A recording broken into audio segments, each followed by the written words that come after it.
Greetings and welcome to Liminal Light, a show that explores the languages of myth and star, earth, sky, tongue, and spirit through weekly astrological forecasts. I'm your host, Chris. Enjoy.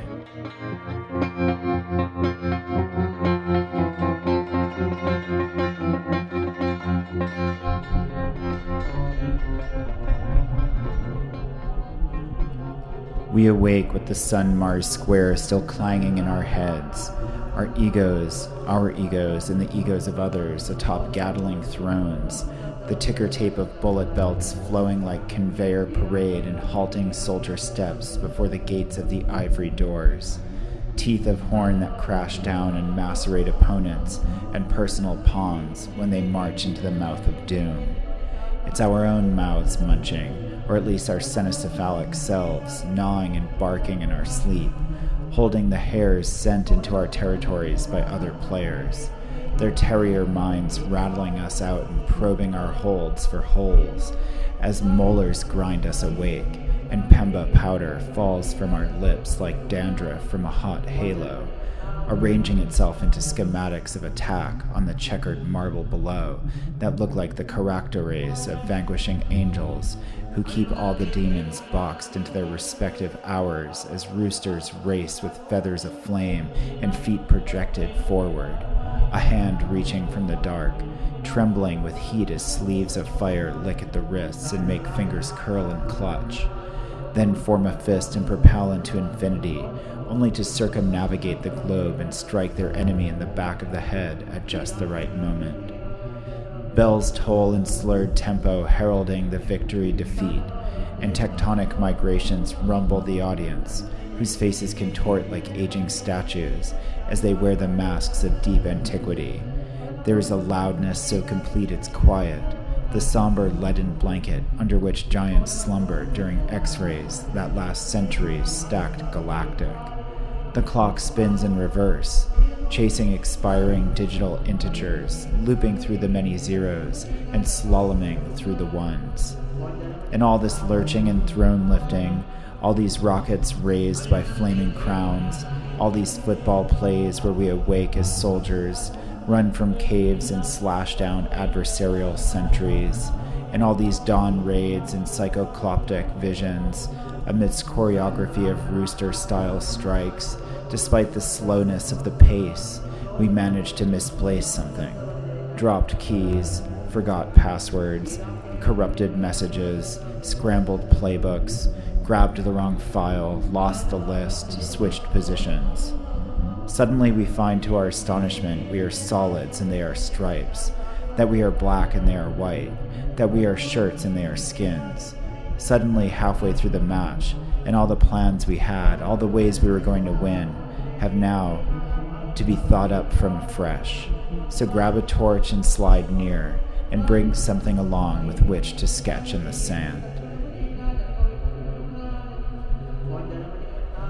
On Sunday, March 25th, at 9 a.m., the moon in Cancer squares Mercury in Aries, highlighting his retrograde nature. Our reconsideration of how we think and what we want to say punches us in the gut. How do we even know what we need if we don't remember who we even are? I don't know. I don't even know what I eat anymore, as perhaps we find our diets have changed and we linger over a blank page instead of rolling out a list. We remember all our favorite foods, our favorite beds, and how our lifestyles have changed, wondering if we've made the right choices and who we've become. Maybe it's just a matter of changing our habits. In quick succession, as afternoon becomes evening, the moon opposes Pluto, trines Jupiter, and then squares Venus. With our identity lost in the corridor, we hunger for both sustenance and mystery, although the obsessions we stumble upon don't necessarily feed our bodies. In fact, they distract us from the table. But this just might be what the doctor ordered, a diet disembodied from personal impulse and given to much wider coherence. Luna having checked in with Mercury again on Tuesday morning and then Jupiter by Tuesday night, this time trine and square reversed, she may have developed a different conclusion, the scales seesawing to find adjustment. What the character we played does have needs that can be more important than how we feel. The Pilates instructor doesn't want to be caught at the Cheesecake Factory, and the belligerent hick doesn't want to be busted with his truck parked at the co-op. Although, as we are led into Wednesday, Venus conjoins Uranus at 8 p.m., and it is likely our scopes will be broadened by bombs that blast insights into new experiences, and who we are opposed to who everyone else is expands through impulsive, romantic, or creative action. We could stumble upon considerably more personal variation as we suddenly come face to face with unexpected pleasure or beauty, revolutionary seductions and aesthetic revolutions, as well as surpassing material gains or random relationships with unexpected people. If you want to ride the pony and not get bucked off the horse, enact an intentionally experimental attitude regarding all Venusian affairs: art, beauty, attraction, pleasure, value, love. Although keep in mind, this doesn't mean you should attempt to break any wild stallions. Take heed and go easy, especially as the moon trines Mars by 9 p.m. We may be yearning for a little bit more of an action-packed feature than we are accustomed to. It's time to face the music on Thursday, March 29th, as the Sun squares Saturn at 10 a.m. Tensions, problems, frictions, and frustrations in or against the structure become glaringly obvious or grievously within view. Our eyes pop when we look at the daunting rungs or stone stairways circling to the top. To one side steps and to the other rubble or crag. Sinister jungle gym hierarchies, looming boundaries, stone-etched laws, inescapable obligations, foundations older than memory, restrictions of the earth, all clang against our personal space bubbles, as if they were iron lungs or time capsules drifting through space. We can see the things that are broke and need our attention, those problems that won't fix themselves and require effort to solve. They may be tension between our duty and our desire for self-gratification, a dispute between what we have to do and what we want to do, now or simply in life in general. Despite low-energy, gloomy outlooks, conflicts with authority, obstacles, and the like, we may find great productivity here as our wills grind against the walls. Not necessarily fun, but we are getting things done. Certainly doing our taxes far from highlights our individuality, although it buys us personal freedom compared to the results of neglecting them altogether. Just ask Willie Nelson. Anticipate your head being on fire with your feet in cement, and you don't be surprised if people are mad that you're stuck in their territory, or them in yours. Saturday, March 31st. On a much different note, Venus ingresses Taurus and enters rulership, where she becomes disposed toward luxury, as the jewels of the earth drip off her jaw and juices run sensually over her skin. As we are forced to turn our attentions to work, we might as well approach it with green thumbs and eager bodies, rather than creaking bones and stiff joints. Venus brings the flesh to the equation, reminding us that the earth is a place we can caress and lay upon, as well as press against and prepare in ways that yield abundance. Such wealth may very well come easier, even though Saturn still demands our patience. Taurus time can be a time of laziness, so we must concentrate on keeping up organic pace of progress while enjoying fruits as they come, rather than sack out and assume berries will fall into our mouths. This should be an exceptionally hands-on creativity, and focus on fecundity, where we turn to steady crafting and gardening. If we are going shopping, Saturn might prefer antiques and history books, and if laying around in fields amongst flowers, eating fruit, we may need to set alarms so as to still make our appointments. As Venus and Saturn will be trine and in harmony, there's no reason why we cannot labor slowly and sensually, enjoying the body by day and indulging and gratifying the self sensually at night, as long as we've earned the reward. Laws and obligations retain their strictness, but they may become more in accord with Mother Nature's house rules rather than the CEO of Old Dominion Materials Corp. Venus in Taurus is surely nice, but the situation as a whole is stormy. Highlighted by the moon square to Mars and Saturn early in the AM, we roll over in bed to get poked and jabbed, sharp and firm. Mars will be applying to conjoin Saturn until April 2nd, which can incept rather evil events. Irritating obstacles, highlighting structure's strength and weaknesses, and people's perception of lack of energy all at once. What walls will fall under attack and which will protect us from fire? which guns are jammed, and which level the battlefields like a hail of boulders. This creates a very risky day to begin new ventures, attempt constructions, or inaugurate important work, unless of course your activities are of a malicious nature. You may become convinced people are intentionally screwing with you, and in some instances, you may be right. Expect specifically disputes over property and territory, what actions take place on which side of what line. You must remain strategic and find an outlet for the energy. Put it into a methodical, safe, and productive project where it is unlikely you will argue with others. Otherwise, major conflicts could escalate into violence. There is typically something nasty in the news when Mars comes around to Saturn, but this is the first time in 28 years they came together in such malefic dignity and power, Saturn in rulership and Mars in exaltation. This can portend doom, but also incites its opposite, at least for the powers of good, as it's a time when action might become impossible and powerful offenders get suddenly stopped, such as in late February of 1990, when Exxon and its shipping company are indicted on 5 criminal accounts, and President of Nicaragua, Daniel Ortega, announces a ceasefire with the US-backed Contras. No matter what side you're on, good or evil, be extremely careful of injury, health, violence, and argument. Play it like chess. By the time we are brewing morning beverages, we receive a full moon in Libra around 8:30 a.m. The moon separating from squares to both Mars and Saturn, while in Venus's sign of Libra, Venus herself having just entered rulership in earthy Taurus. The moon opposite the sun in Mars's sign of Aries, while the sun separates from squares with both Saturn and Mars. Meanwhile, retrograde Mercury applies to conjoin the sun and then square Saturn and Mars himself. This is quite a climax to the past month's theme, and smells like blossoming and coming to fruition of needs for social activity, which must be brought into balance with visions of independence. Both sides of the balance are experiencing tensions against strategic actions and the laws of nature and society.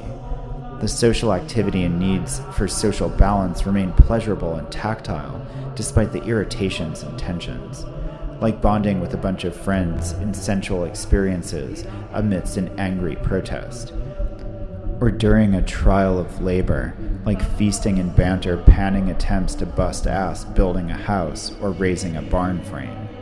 The talk and fun detracts from the work, and the work detracts from the talk and fun, and there is so much going on, it's unlikely you'll be able to fully express yourself as your heart burns to. Social sensuality mixed with power moves, deadlines and obstacles, disputes or conflicts over property and territory, stuff falling on our heads, reminds me of the world of Jeremy Irons and the Borgias, or insert any other lavish power struggle period piece softcore porn social drama studded with stars and exquisite costumes.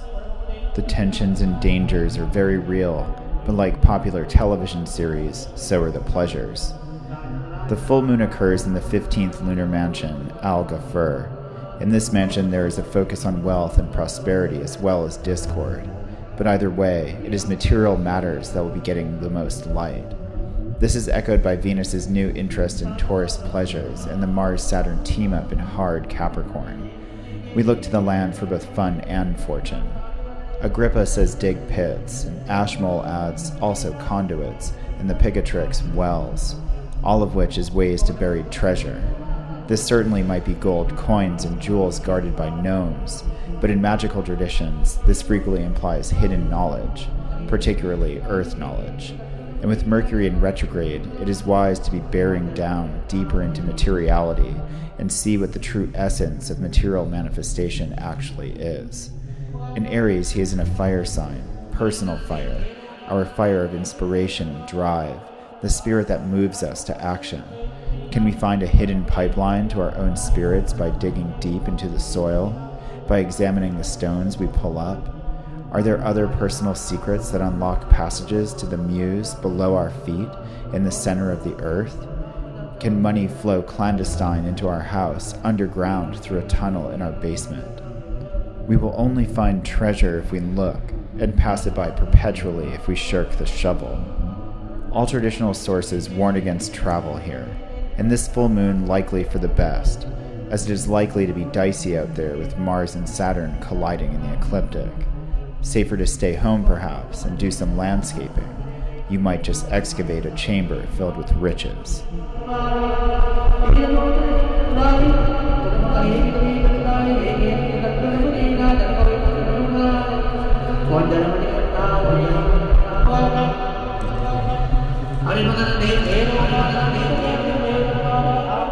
Okay, I'd like to welcome back to the show Bonnie. Hello.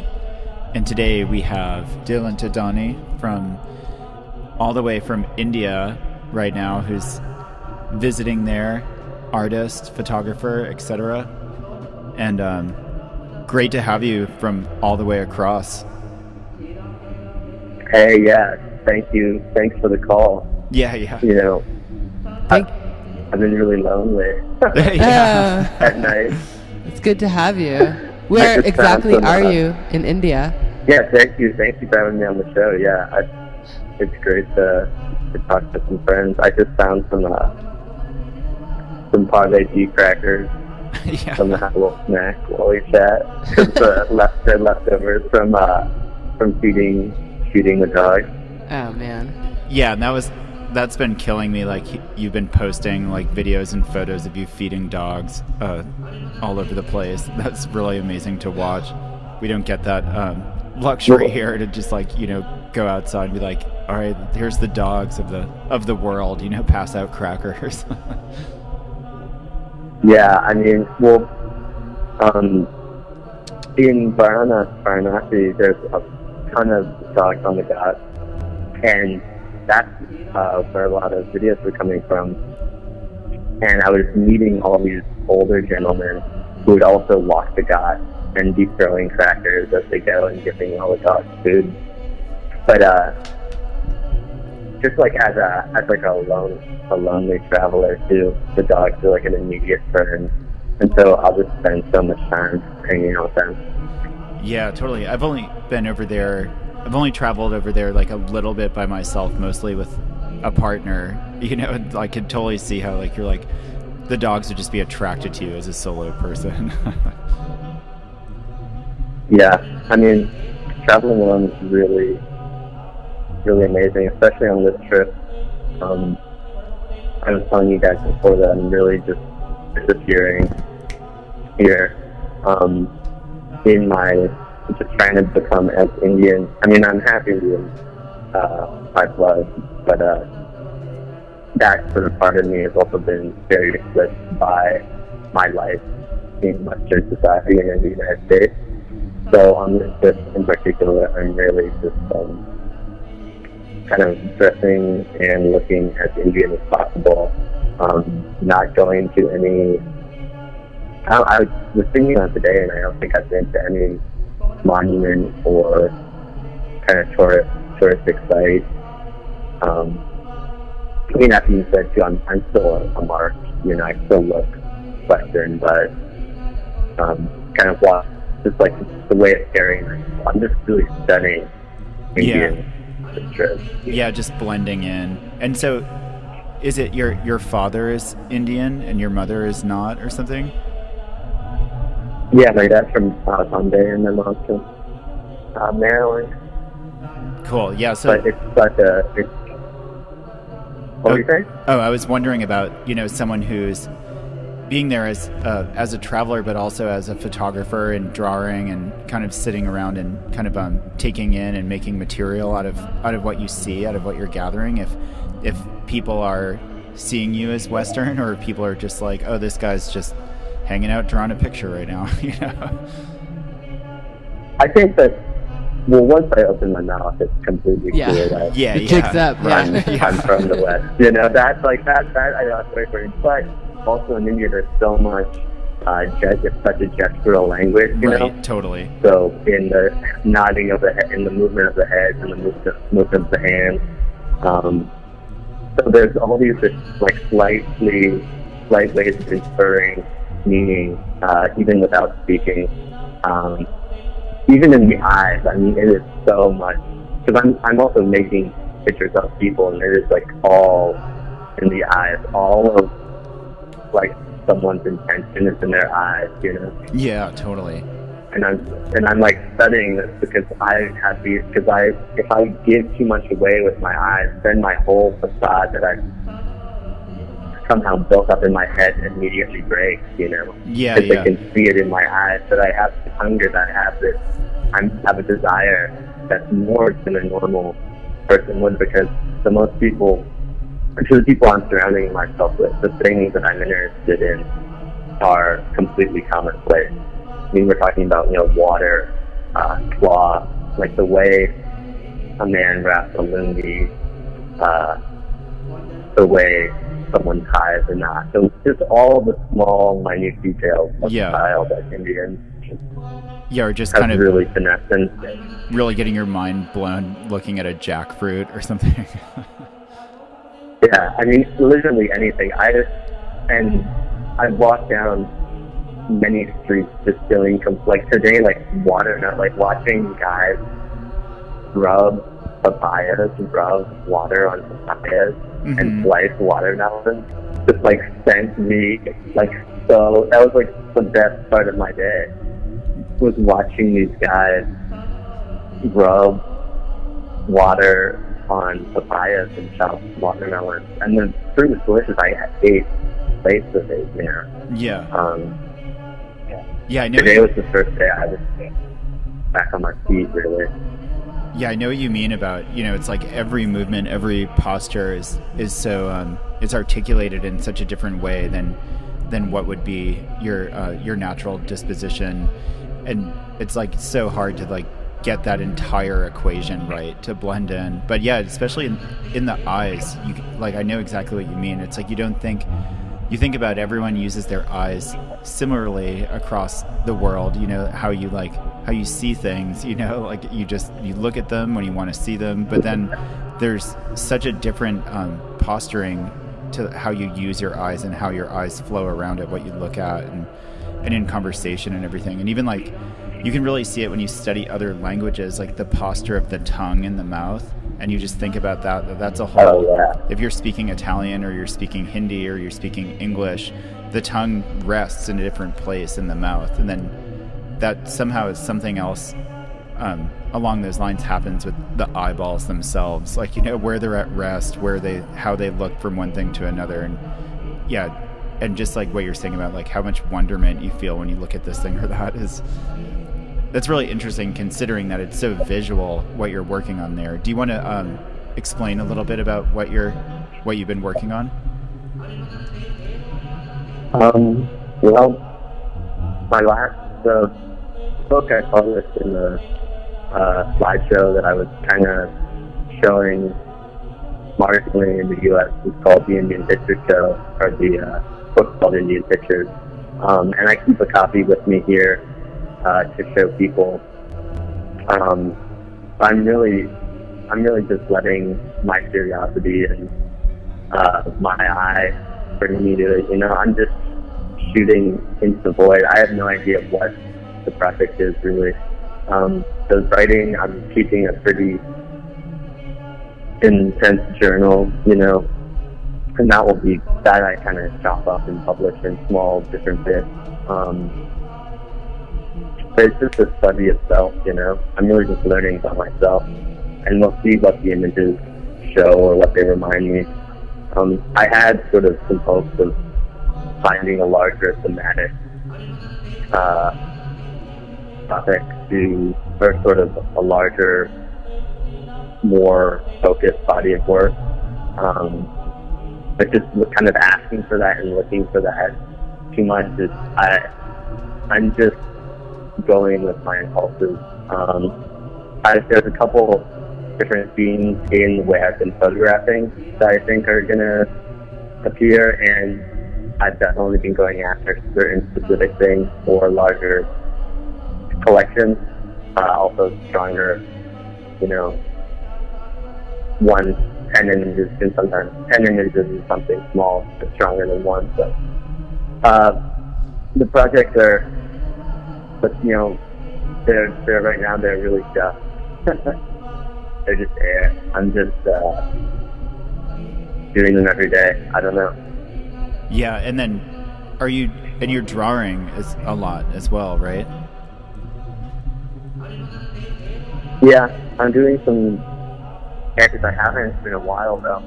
I don't know, it seems like for some reason whenever I'm traveling, if I start trying to draw, take photographs, and write, one of those things is kind of gonna sink down. And I really have been battling much more this trip with my health and keeping my health. Like has been really difficult. So drawing has been going down Yeah, for that reason. I don't know. Yeah, have you had like digestive issues? Yeah, my gut has just been strained. It's kind of one thing after the other. But that's, that's part of it. But I really, because I don't really shy away from the water. Right. And even today, I mean, with that watermelon, I'm watching him dunk the entire watermelon into, a bowl of Indian water. But I'm like looking at the last piece, at the bottom of the bowl, and it's like soaked in Indian water. Yeah. But I was like, hey, I'm already sick, like this should be fine. So yeah, I always wondered how long it takes to get used to it. And you've been there since December. Yeah, you've been there since December, so however long it takes to get used to it is longer than this. I didn't start getting sick like 2 months ago. I was really good. I was good for I don't even know how long. The end of December. I've been here since, let's say, New Year's. Okay. But yeah, I don't know. Yeah, and so the drawing is a great tool to meet people. It's like, I mean, when you're sketching out, it's such an amazing way to meet people. It's not really I can do it and I enjoy it, and it has a good, people respond well to it, but I'm really more adamant about capturing the light with the camera.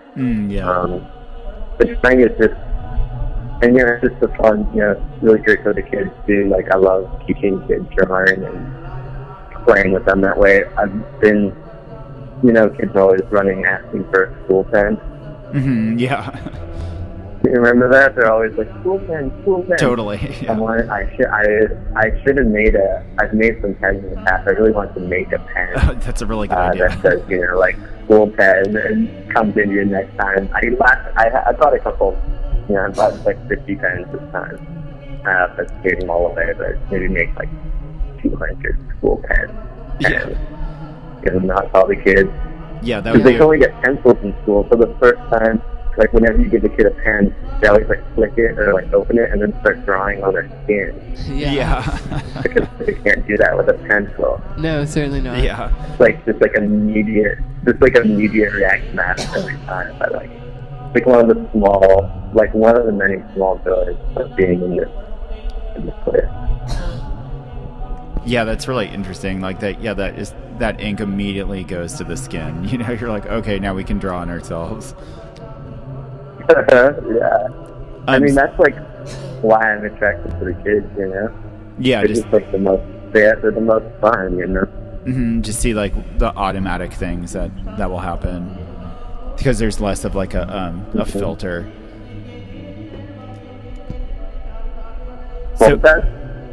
There's like less of a filter with the children. Yeah, I mean, they're just, and they're also been less, they're a little less guarded, and they're just ready. They're not as shy about the curiosity. I mean, most Indians aren't really shy about their curiosity. It's a much more, like, the lines of personal space are very thin here. But something just they just have an amazing energy, and I love playing with them. That's just like why I'm here, just to play with kids. Kids and dogs. Yeah. Have you had any? Yeah. Have you gone for any kind of health care since you've been there? Well, there's like a chemist on every corner, And so this guy, Junie, who sells chips and water at the corner, he was kind of giving me some advice about my stomach problems. So I listened to his advice. I got what he told me to get from the chemist, which is some Rantac, what I said. Took some of those, and I feel pretty good now. Yeah. Nice. He also told me not to eat I don't know. He told me like what to eat. So he seemed to know what he was talking about. Junie's a great guy. But I haven't been to the doctor or anything. Yeah, before we started recording, what were you saying about the neem sticks? About the what? Oh, the neem sticks? Yeah. The toothbrushes and flossing.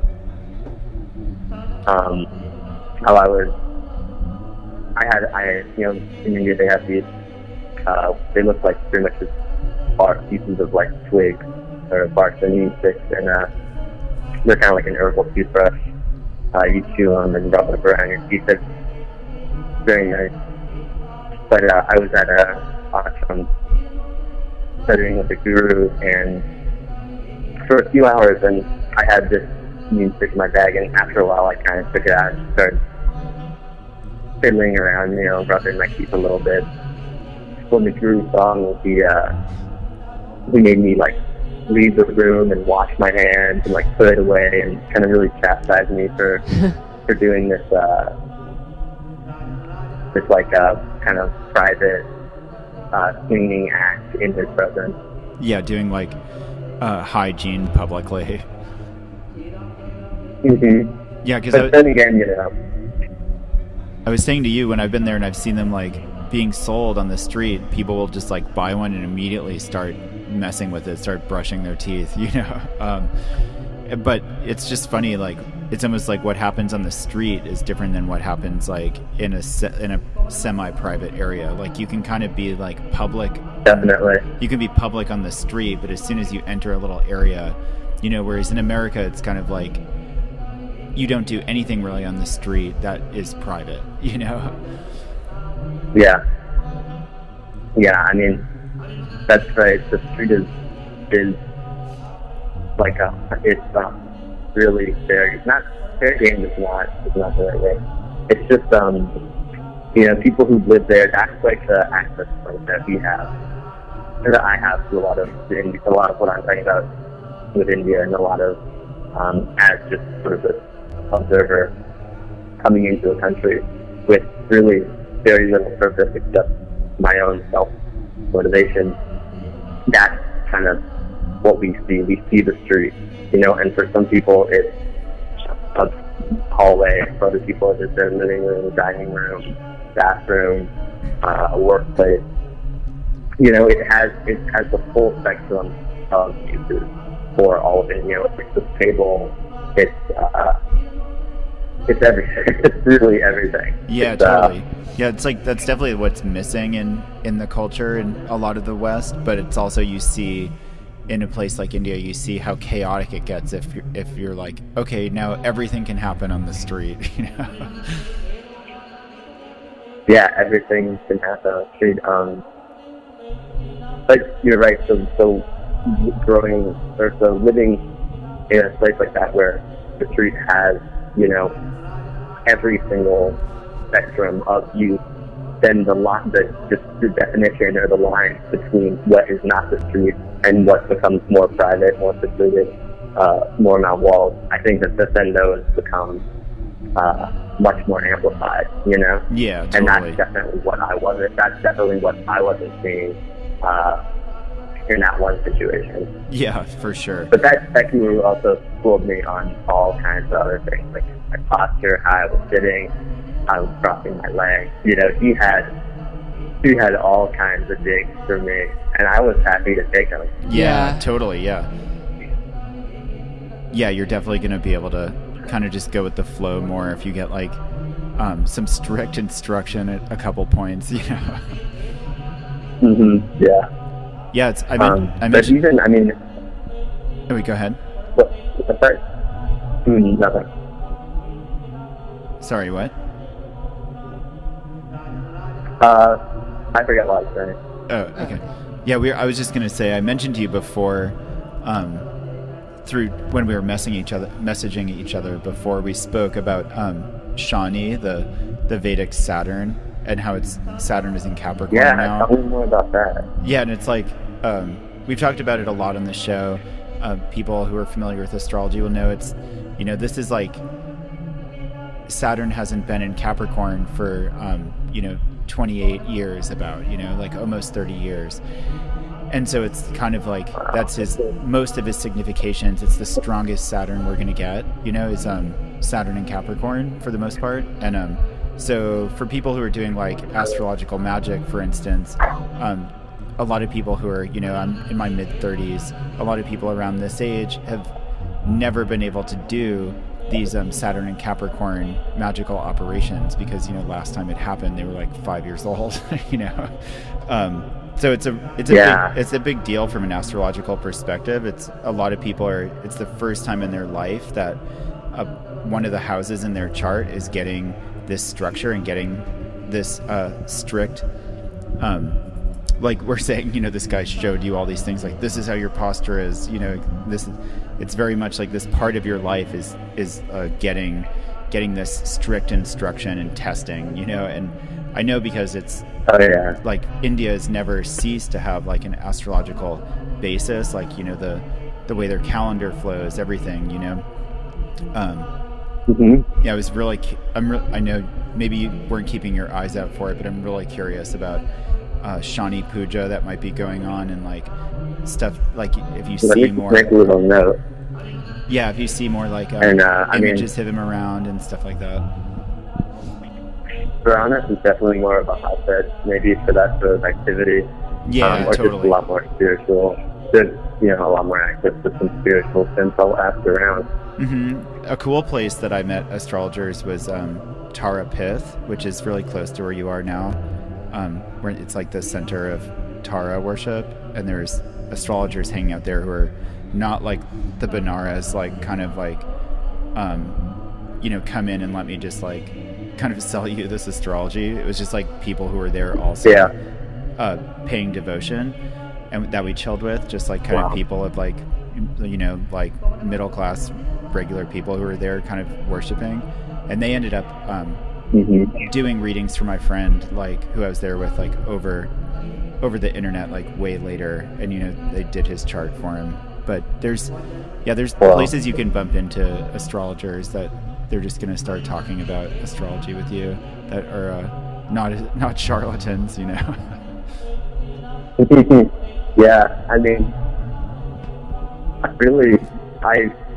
it's hard to think about like the rhythm of my day, or the really talking around things, because I like, even when we decide to make this date to have this conversation, it was 1 week ago, and that like almost struck fear into me. Of making a commitment for 1 week away, because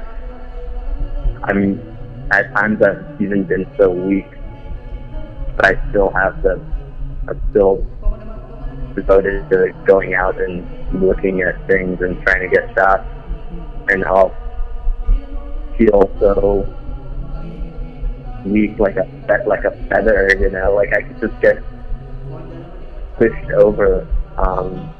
But that's not what I was saying. I was going to say that the will of my day is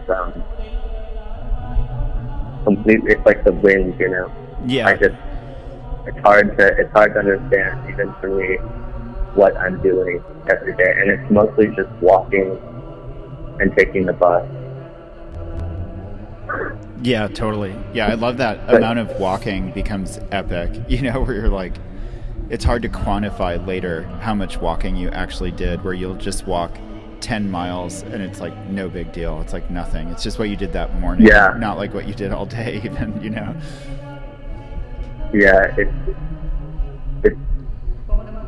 I've been keeping track because the Game Boy now has like a list. It'll tell you, Oh yeah. I'm not sure if it's right, but right. Yeah. but can you describe seeing the eclipse? of... Can you describe the eclipse there, because you got to see it? Big, huge red moon. Yeah. It was slowly inching over the moon. Did people seem excited about really, it? Or was there like fear involved?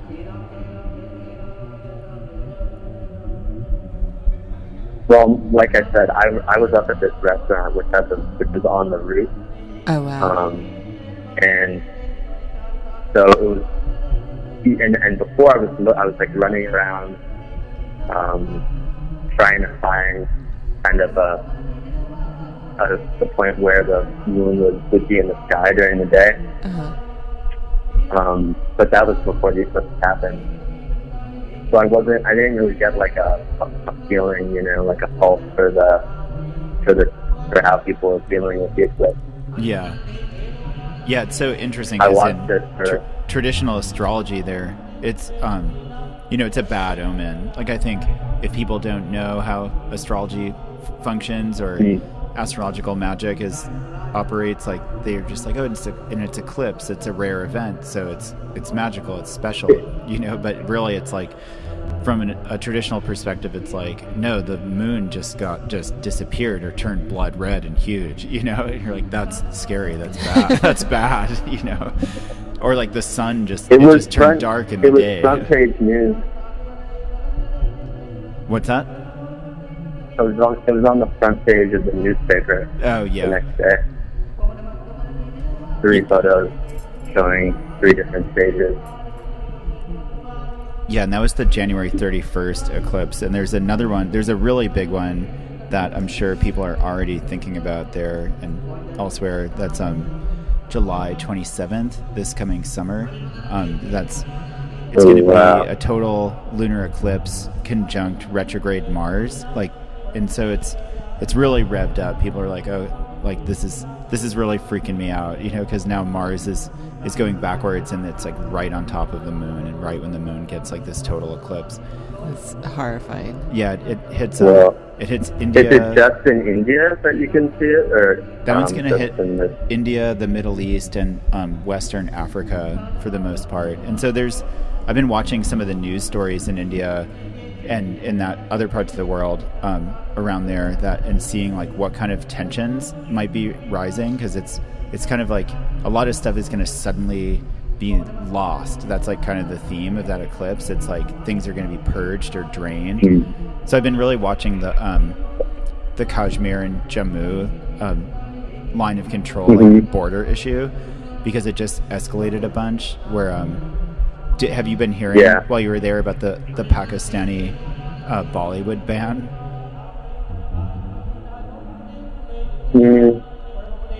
I haven't heard about that.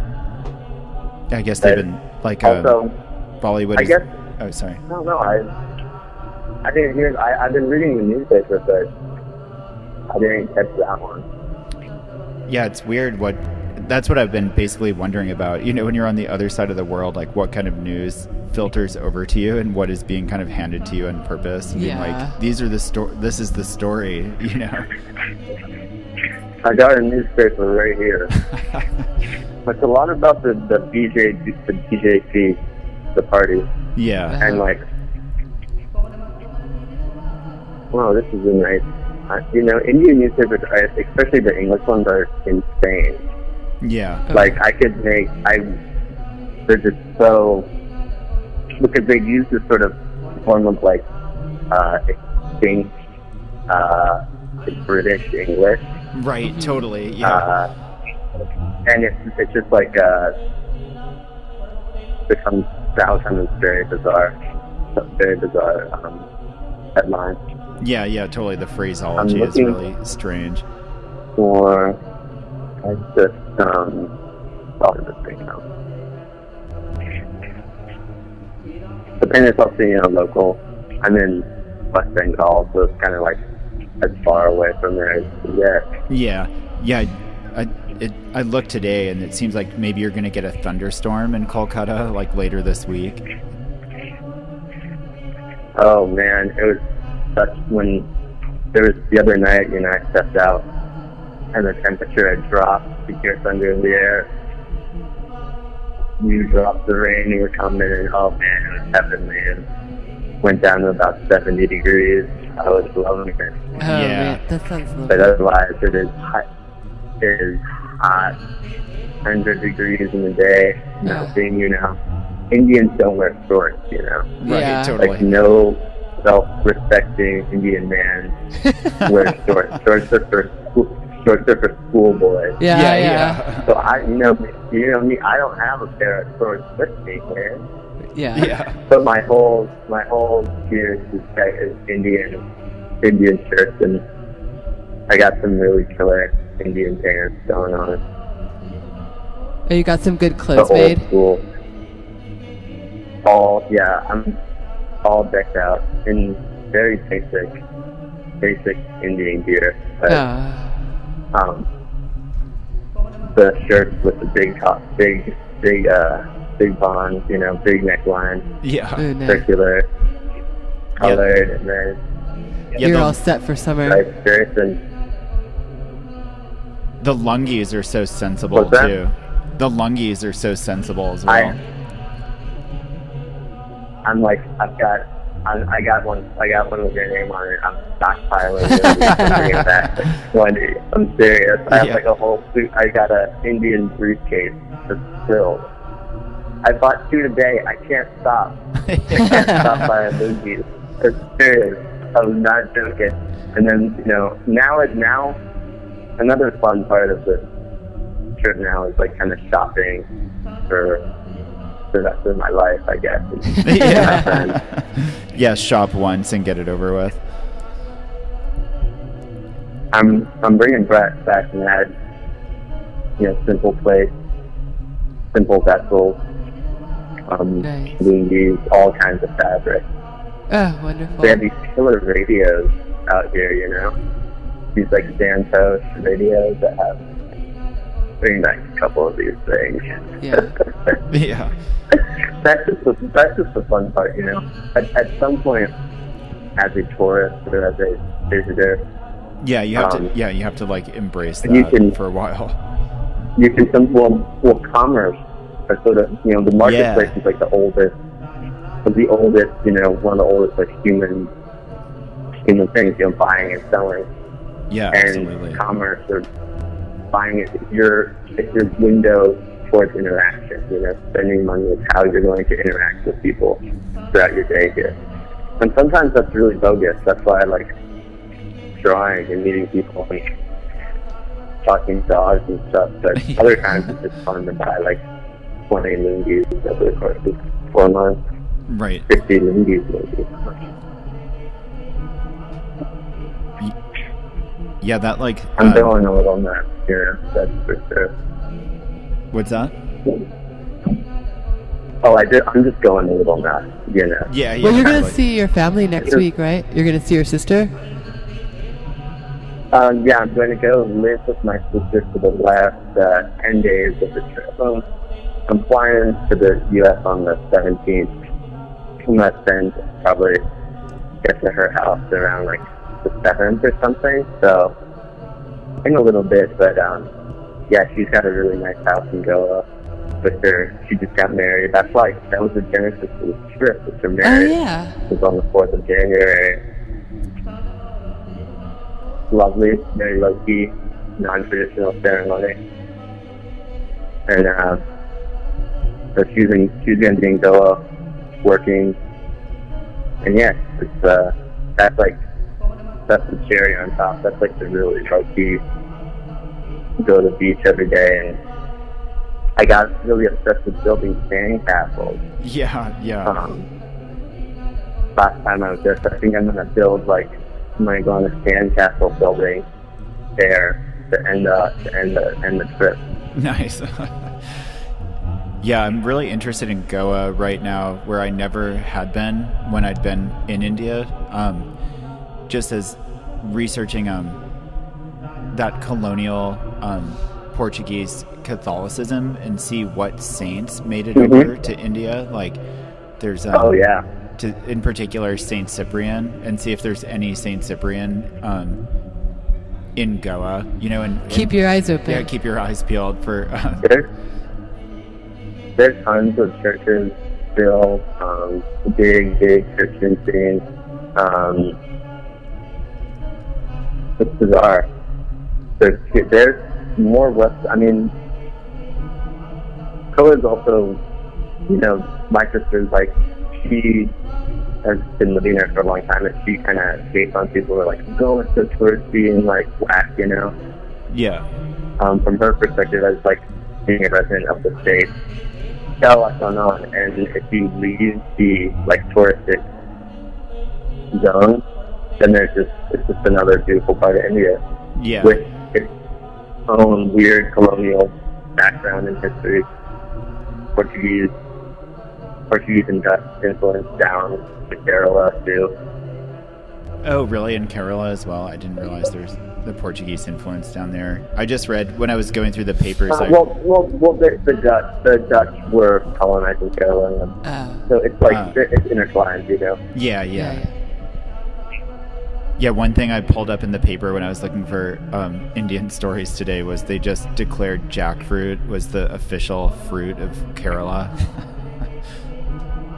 That's awesome, man. I mean, I was trying to stay away from, I've been doing no meat, out here. Yeah, totally. And I was kind of stepping away from dairy too, and the fresh fruit has been just driving me nuts, man. It is like, it's just the best thing in the world. I bet. It is. There's also the watermelon in certain parts of the Ganges. When the water is really low and the riverbed is exposed, they grow watermelon. Oh, really? In the riverbed, like of the Ganges, and during the off-season, like when it's low tide. Yeah. And there's some of the best watermelon ever. That's right now. Wow. Yeah, I didn't know that. Yeah, this I don't know if you got a chance to read the notes I sent earlier today, because we kind of got this together quickly, but that Venus ingress... Yes, I did. I didn't read all of it. I did. Yeah. The Venus ingress into Taurus is going to be good for fruit eating. That's there's a lot of tense stuff coming up, and a lot of conflict, and definitely there's some stuff to watch out for, with next for the health, for the health, yeah. And it's that thunderstorm comes right when the sun and Mars are square. So I thought that was interesting. In India, for all the Indians that are going to be paying attention to the astrology, I'm sure they're going to be relating that there's this thunderstorm going on while the sun and Mars are square one another, and then later in the week, the sun square Saturn there's a lot of possibility for conflict, and then you get that full moon that's square Mars and Saturn conjunct, and yeah, it's just really you got to watch out. It's a moment to really watch yourself and make sure that you're not letting energy build up around you and in yourself, and trying to find an outlet for it, but a safe outlet for it. And definitely, because it's in Libra, watch out for other people. But even though that's all going on, earlier that morning on Saturday the 31st, Venus ingresses Taurus, and that's one of her rulerships, and it's really luxury and abundance and fruit and laying around and being lazy. So you get all of that at the same time as all this tension. I think I likened it to if anyone's ever been to things like a barn raising or something, you invite a bunch of people over and there's this really structural thing that has to get done that day, but there's also a lot of people who brought food, and everyone's eating a lot of food and trying to hang out and talk to each other, but there's people cracking the whip, and there's stuff that could fall on top of you. Yeah. But yeah, I've been feeling that. But it'll be. There's part about. Yeah, it'll be interesting there, where people can get really fired up on the street, in a social conflict way. The Indian, there's a the mob mentality is very much. I mean, I get people are very drawn to conflict here and not afraid. Things can escalate extremely quickly. Yeah, so you'll have to just kind of grab some fruit and go hang out by yourself somewhere and like do some push-ups, Yeah. Oh man. Yeah, it has been not without fair share of conflict. Yeah, absolutely. Yeah, it's interesting, the stuff with all your attention to dogs too, because you were there around that eclipse season, and if people were listening to the show back then, we were talking about part of the way you, for Rahu and Ketu, to make them happy and to make them not go hard on you, because eclipses are really unbalanced, was to go and be nice to dogs and feed dogs, and it's kind of that advice is rooted in the dogs that loiter around the temples and in places like India, that there's like that in the dogs on the street, that the aesthetic qualities of Ketu, so that activity that you were up to is maybe like saved you a bit of turmoil, hardship. Yeah. It's also the year of the dog. Yeah. Well, it's been What's really. That, It's also the year of the dog. Yeah. The Chinese year. Yeah, Chinese year. Oh Yeah. man. Oh man. So where can we can expect to see the book in the future? Yeah, definitely. Some form of publication is coming from the script. It will probably be married with photographs and writing. Great. Nice. And you have do you have a website, or how can people find what you're doing? No one. There's nothing really. Not much. Space for Googling Bill and Thadani. Okay. And some things will come up. Okay.